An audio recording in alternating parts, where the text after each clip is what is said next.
हमरा काहे छोड़ देलू अपना कही के। हमरा काहे छोड़ देलू अपना कही के।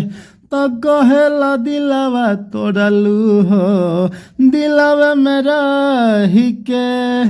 तो कहेला दिलवा तोड़लू हो दिलवा में रही के। प्यार झूठो कैलू हमारा से अपना कही के। प्यार झूठो कैलू हमारा से अपना कही के। तो कहेला दिलवा तोड़लू हो दिलवा में रही के। तो कहेला दिलवा तोड़लू हो दिलवा में रही के। तो फाइनली दोस्तों ये कैसा लगा मुखड़ा आप लोगों को? अच्छा लगा तो लाइक कमेंट कीजिए और मेरे चैनल पे नए हैं तो सब्सक्राइब कीजिए, क्योंकि इसी तरह का सॉन्ग आपके लिए लाते रहते हैं।